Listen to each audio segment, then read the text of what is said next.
All right. So APHL is a professional member organization. And I say member because it's not your typical or professional organizations where if you think about the American Society for Clinical Lab Science, like ASCLS, those are individuals. You could become a member, part of the profession. APHL members are usually institutions, so your state laboratories, but also your county health department. So it's more of an institution that becomes a member for the organizations, and they do get together to think about best practices and how do you help the community to have good health, essentially. So in terms of the public APHL, there really are gathering these members across the country, and they receive funding from federal partners like the CDC, the EPA, the FDA, the FBI, but also Department of Homeland Security. So when we're thinking about public health, it's not just the newborn screening. It's not just your foodborne outbreak for salmonella. It's not just your infectious disease or COVID-19, right? So there are other surveillance and testing that are done out there that are through public health lab across the country. So today I'm going to talk a little bit about opportunities that are available if you are thinking, okay, so public health laboratory, how do I get into my foot in the door to perform any of these testing or be involved for my community? Or, you know, if you're coming from out of state or different areas from the state of Michigan, there are different public health labs that are out there. So one of the things that I'm going to talk a little bit about the public health lab in the country. So these are where you see a red dot are where the public health lab location across the country. So we're pretty lucky that ours is down the street, literally, sort of. But as I'm talking to different schools in different states, not all universities and academic institutions are close by to a public health lab. The other piece is also, we also include our territory. So we have our partners in Guam and also Puerto Rico. So those are other places that you may not think of the United States, but they're also part of APHL. So when you think about public health, these are some of the other different areas. Again, so a lot of them is still using medical lab scientists or biomedical lab science in your degree program. Those are laboratory skills that are used throughout, even though they have different program names that they work on. So one of the things that I'm working on is part of a team of career pathways in public health lab science, where they are trying to have workforce pipelines, so essentially recruit the next generation of laboratory scientists to work in the public health laboratories, whether it's through internships or fellowships or leaderships or academic partnerships. We call ourselves SHIPs unofficially, but the official name is Career Pathways. We are funded by the CDC for this project, and APHL is really the middle part where we do contract with the students or the fellow to administer the funding to you. So it's paid internships and paid fellowships while you are doing work for our member labs, which is public health laboratories. So I'll talk first about the internship program. These are paid internship programs. So if you're thinking, is it paid? Is it not? It is paid, and it is open to US citizens who are 18 and older at the time of application. I think most of you are over 18, I think, an assumption. And what you do is you submit an application. There are informations, you know, your demographic information of like, where do you go to school? What's your major? But then there's narrative questions that you do have to answer. And pro tip, if you are applying, please, you know, go to the writing center, have somebody else read it before you submit. I'm reviewing some of these applications and I could really tell who really put in the time or the ones that are just, yeah, I'm just going to put 3 things here, not thinking about what are the questions asking. And then there is a reference that's required. We do ask if you have any work experience in addition to your academics, but that's not necessarily kind of required. All we expect is that you have 1 semester of college under your belt, and you have a 2.0 GPA or higher. Once you submit an application, we then look at, hey, there's 5 students from Michigan State. Is there a mentor in the state of Michigan that are applying to host intern? So then we do the matching on the back end, and we say to the mentor and said, hey, there's 5 students interested in your area. Will you interview them? And then they would say yes, no, and then you would go to an interview, but whether it's virtual or in person, and then an offer is made. Once an offer is made, you then get information from us for contracting, and then you agree on a start date, and you can begin your internship. Now, at the interview is when you can really ask of what are the tasks that are you going to be doing. You will get that information prior to the interview as well, so you could prepare in thinking about, okay, if I'm going into newborn screening, do I need to think about what is PCR? What does newborn screening do? You could certainly look up online on what they do. And in terms of how often can you do this opportunity, as many times as you want, as long as the mentor says you can continue. Or you say you're in newborn screening this fall semester, and then you walk down the hall and you look at the infectious disease division or microbiology, and you're like, I would like to learn about that. You could then see if that lab has a mentor that is willing to take you on, again, through the same application process. But that might be easier because you might already know or introduced to somebody in the lab. So questions on the internship program? Yes. So that's a good question. The applications are open year round, and there is no deadline. We review applications every day, and the start date and end date is negotiated between you and the mentor, and it's available year round. So it's really, there's not a start and end date. If you are thinking you're coming from out of state and you want to go home, we could look those as well. At the applications, we do ask like 3 or 4 addresses or city and state that you are willing to work on. So for example, you have an aunt in Iowa, you could crash there for the summer. You're curious what Iowa lab is doing. You could certainly do that and put Iowa as a lab or as a city and address, and then we'll see if there's a mentor in that area. Yes.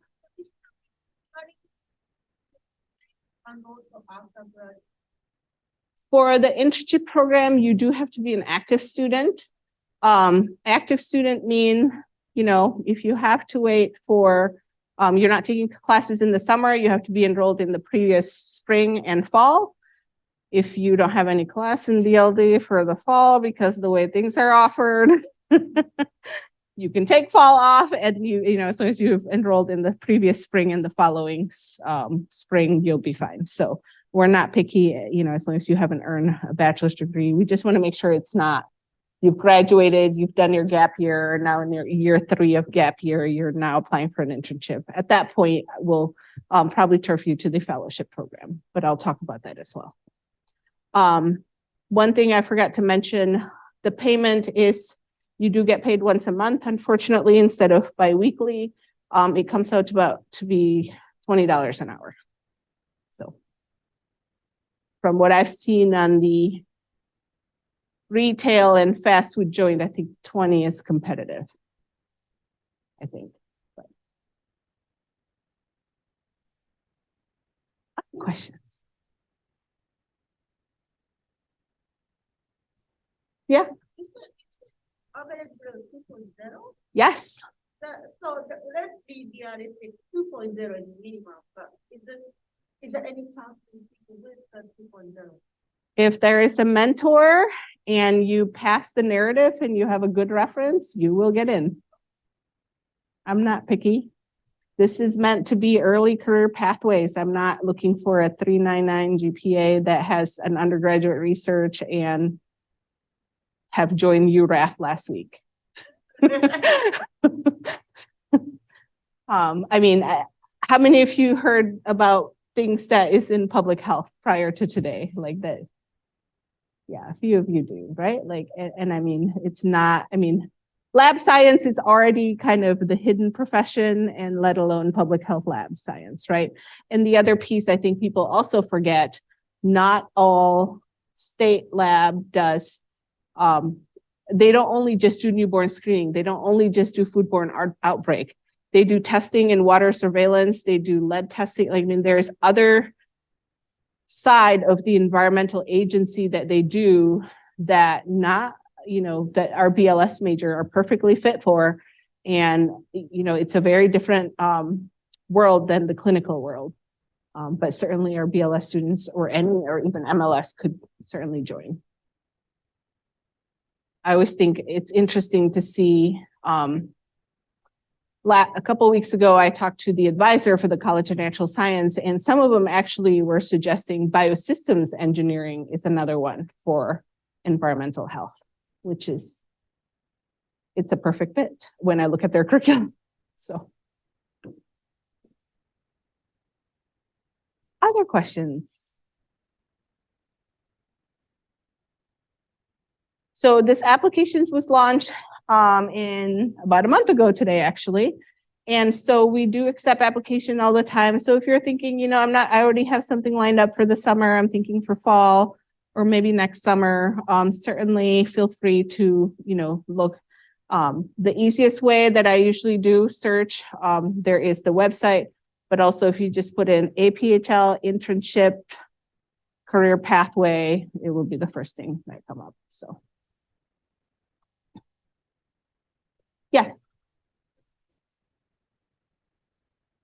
It'll be in Lansing for the state of Michigan. So, and I was at the lab a couple weeks ago, the 18th or something. So I'm also trying, and as you know, there's a lot of alumni that does work in the state health lab in Lansing. So. All right, the next one I want to talk about is fellowship. So the main difference for internships and fellowships is the part-time and the full-time and holding a degree. So fellowships are meant for anybody who has earned a bachelor's degree, master's degree, or doctoral degree. And in terms of what you do, it's full-time, and you get to choose on what lab you want to go into if you want to explore outside of Michigan. So when you submit an application, they do ask more in depth of your qualifications. So thinking about what are your laboratory experience that you get from your degree program. So if you know how to streak a plate, you know how to ID a normal white blood cell, make sure you catalog all those that you have proficiency and competent in. So when you do interview, you can mention those things. And there is an interest and experience survey in the sense that what are you interested in? Are you interested in newborn screening? Are you thinking about bioinformatics? Are you thinking about environmental health? Those type of things. And it's really a training program in the sense that for those of you who are thinking, I don't really know that I want MLS. I don't really know if I want to spend a year unpaid for MTI, MPM. I'm not sure. I'm thinking med school, but that's a commitment for 8 years. Do I want to do that? So the fellowship is a perfect opportunity where you get 1 year that you can work in a public health lab that might be of your interest, and you get paid. And the stipend is actually, I just met with the graduate program director. So these are the stipend for bachelor's, master's, and doctoral. Depending on where you go, certainly 44,000 isn't going to cut it if it's California or New York. They do have an adjustment based on geolocation. But again, it's an opportunity. You could apply, and you could certainly say yes or decline at the end. But what you do is once you submit an application, you then pick a region of where you wanted to go. Is it the Midwest, on the East Coast? They will have like the state that they mentioned. And on the same token, the mentor actually do a search for fellow or applicant who are interested in their location. And they do filtering and see, okay, I need someone with a bachelor's degree who knows how to do quality improvement and in newborn screening that has this kind of major. And then applicant will come and they will choose who they want to interview. And then you're invited to interview, and then you get to choose if you said yes or not.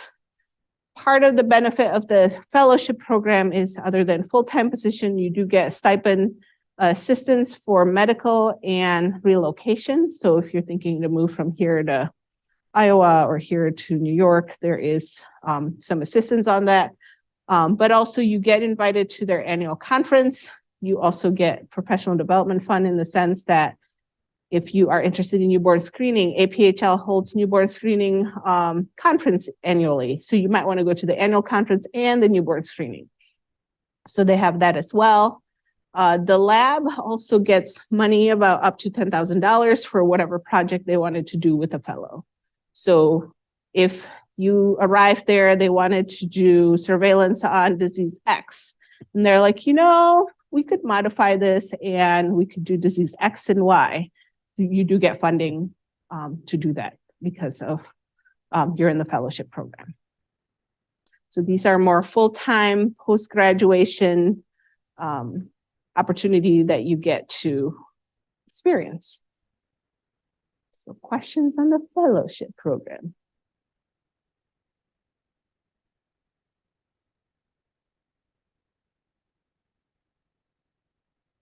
That put you to sleep? Yeah. So after finishing fellowship, what do you think about job hunting? So after finishing fellowships or internships, just like any other opportunity of training opportunities, right? You need to make the best of it. You need to be on your best behavior. And certainly, if there is an opening, you would be someone that they highly sought for, because you already know the lab. They're going to cut down on training. The fellows are designed to, to get into a careers in public health lab.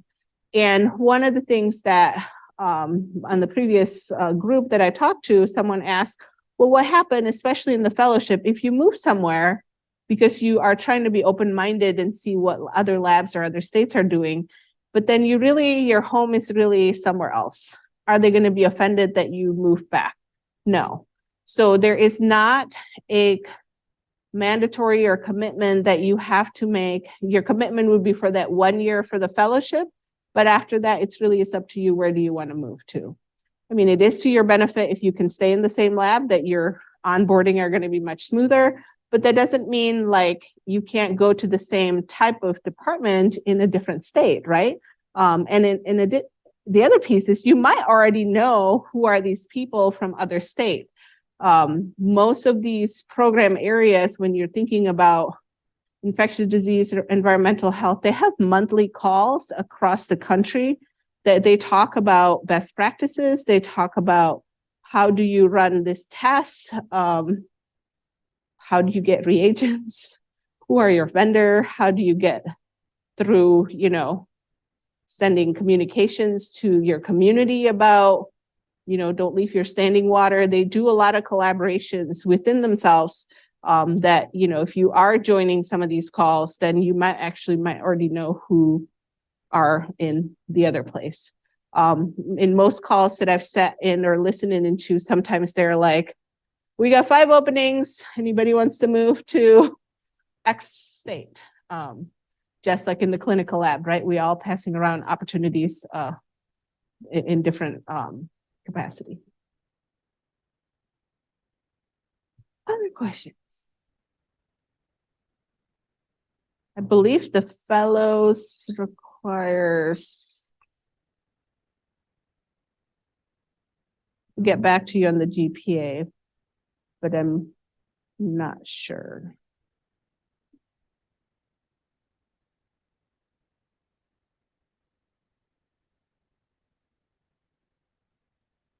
Other questions?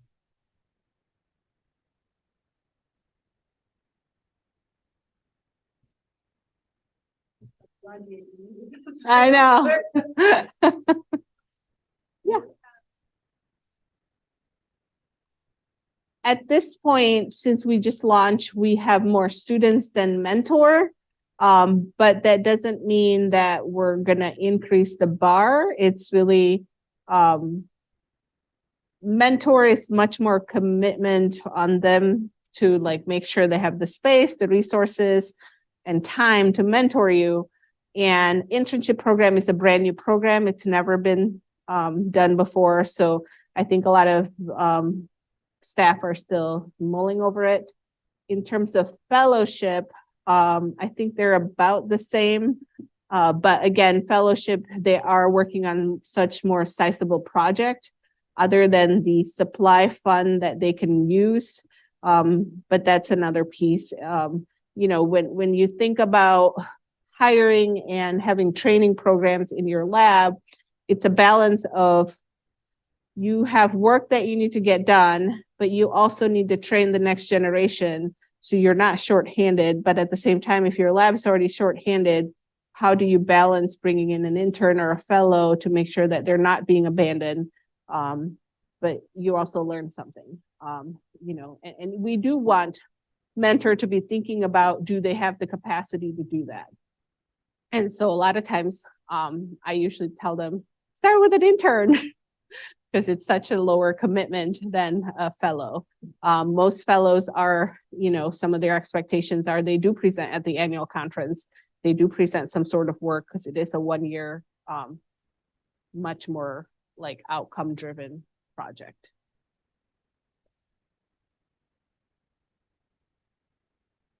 Other questions?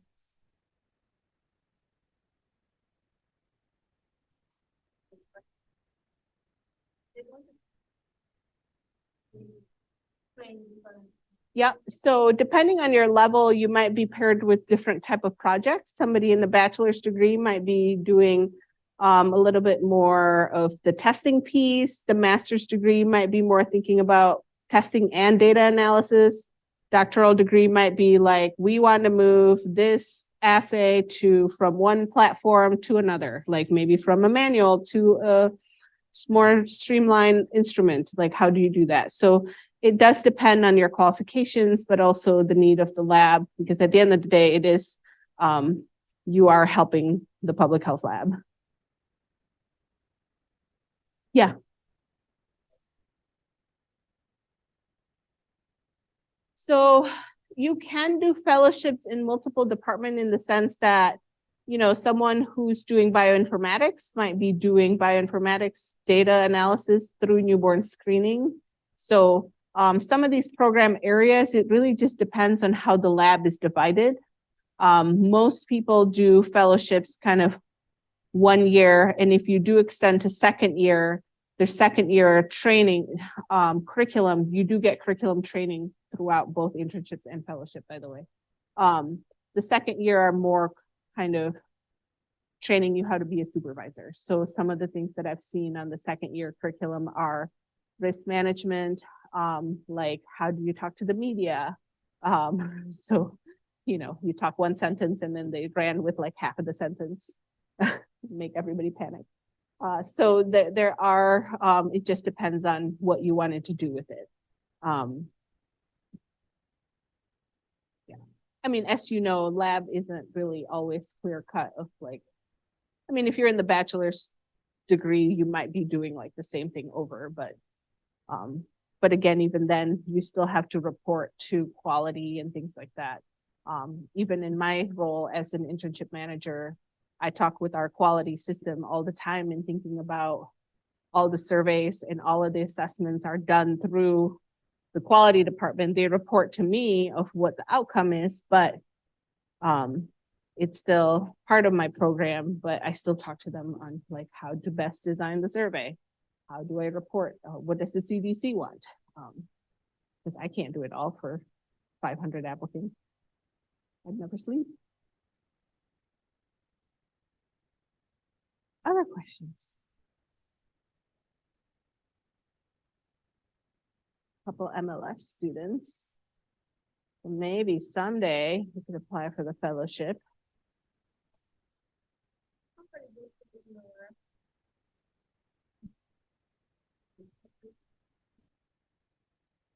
I think if you're thinking about public health, it would make sense in the sense that you get to know one of the things, if you're working in the clinical lab, a lot of times, especially in micro, you will say like, well, we send it to our state lab. We report that to state lab. But then like, what do you do on that side, right? And so that would be a nice way to like thinking about, well, what is next, right? And do I want to get a master's in public health? Do I want to get a PhD in basic science? Where do I go from there? Joining a fellowship would be a nice segue to think about what type of graduate program that you wanted to do that will kind of really suits you for what the next career is. There is career ladder within the clinical world, but there is also career ladder within the public health lab. Most public health lab are not, they have one lab director, but depending on the size, I just learned the other day because I was so confused of how many people are lab director, how many people are deputy director, and who's the technical director. And this is all from one state. And I'm trying to figure out like recruitment, like who do I talk to? And so I finally found like a org chart. And even within at the top at the director level, there's like 8 people. And that's just for the state of Missouri. Like we're not talking like California or New York. God knows how many on their side. So, and even then, if you think about each of those 8, each division has their own manager and technical. So there are multiple opportunities that are not the entry level. You're doing newborn screening for Fragile X every day, right? Like there are multiple other things. So the other advice I would say, if you're bored, once you are graduated and working the same thing every day, talk back to any of the BLD faculty. I did that. I basically called a couple of my mentors and said, I like my job, but I'm bored. What should I do? And they told me to join a professional organization. And that's how I met other people that do other things in different labs. And some of them are not in the lab. Some of them are within the hospital administration or looking at public health. So that's how you get to know some of these other opportunities that are not just the top. I'm not saying that there's anything wrong, having a dream to be a lab director, but you don't go from your MLS to be a lab director in 4 years, right? There are other detours along the way. So part of our ships, there's also this leadership that also they build essentially their leadership kind of academy. Once you are in the public health lab, there are different opportunities to be the next generation of leaders. They also have a laboratory leaders of tomorrow boot camp. So there are other opportunities. Again, not all just be at the top, only one person, but there are multiple levels. And in addition, within each of these public health lab or even within APHL, there is individuals that do work and look at what is Congress and what is the bills are being passed on and where can the public health lab help or support some of those initiatives. And really that's where APHL did get the funding, was through the American Rescue Plan, because we realized with COVID, even now 3 years from 2020, I don't know that we've made the mark that we are ready for the next pandemic. We are having initiatives to help these, but it takes time. We're not just going to train hundreds of thousands of people to do laboratory testing with all of the reporting and all of the infrastructure all in 3 years. So other questions?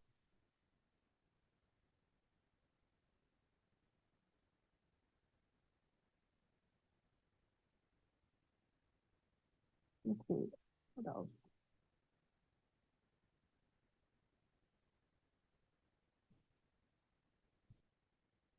Yeah.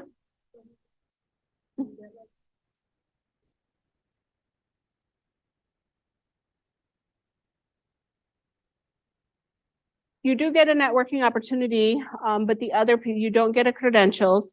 But certainly if you want a credential that will fulfill, that I would say that's a negotiation about your professional development fund. I think you can negotiate something about that.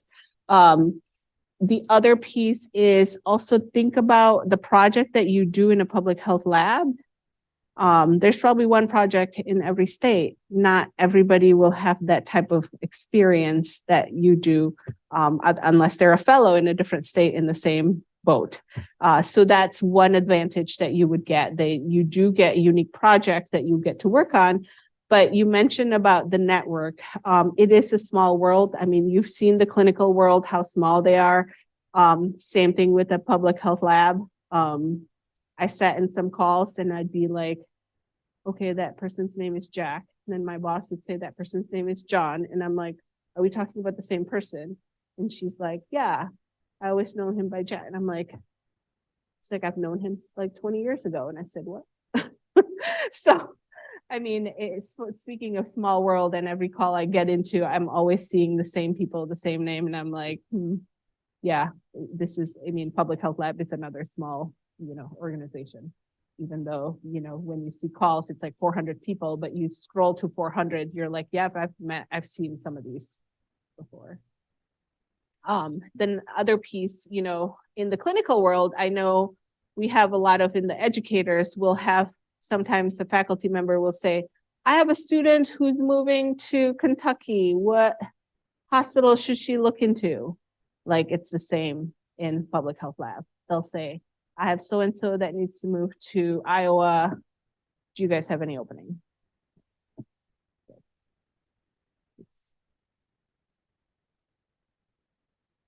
Yeah.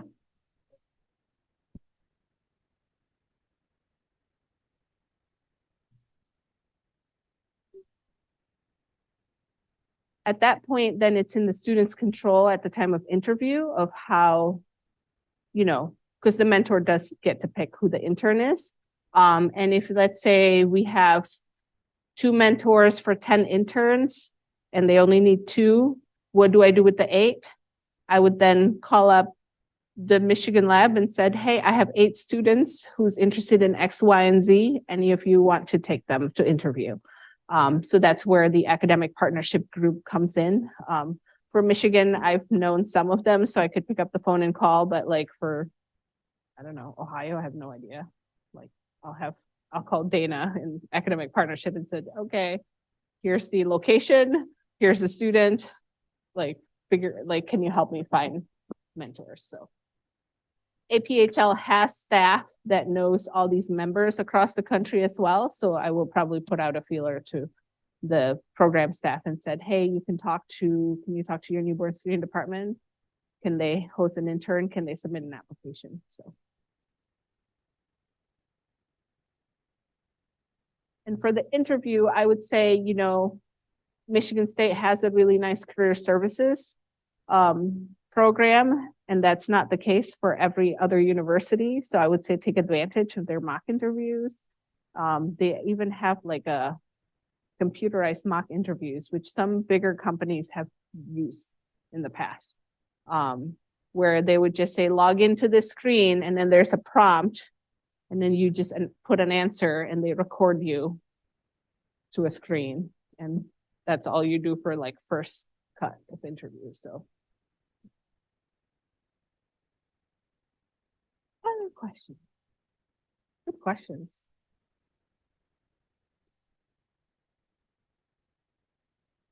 If you failed 3 interviews, you probably get a call from me.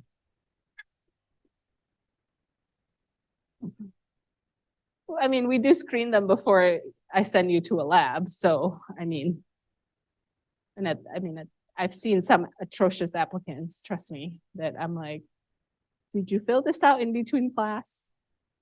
Or did you actually sit down and fill it out?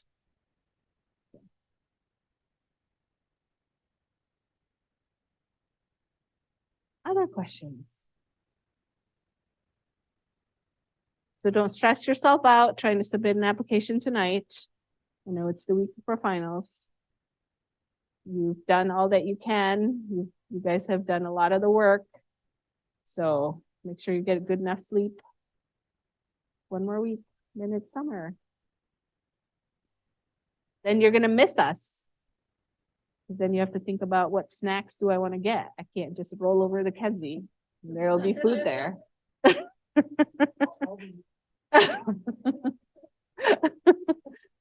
Just send an email to Paul first. Say, I'm coming. Do we have snacks? What are my options? Is it worth to come?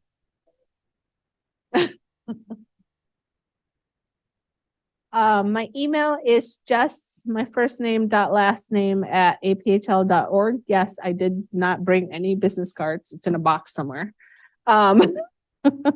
Or I believe if you just do internships at aphl.org, that goes to our team as well. So.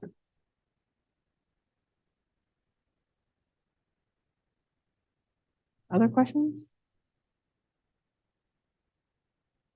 All right, well, thanks for having me.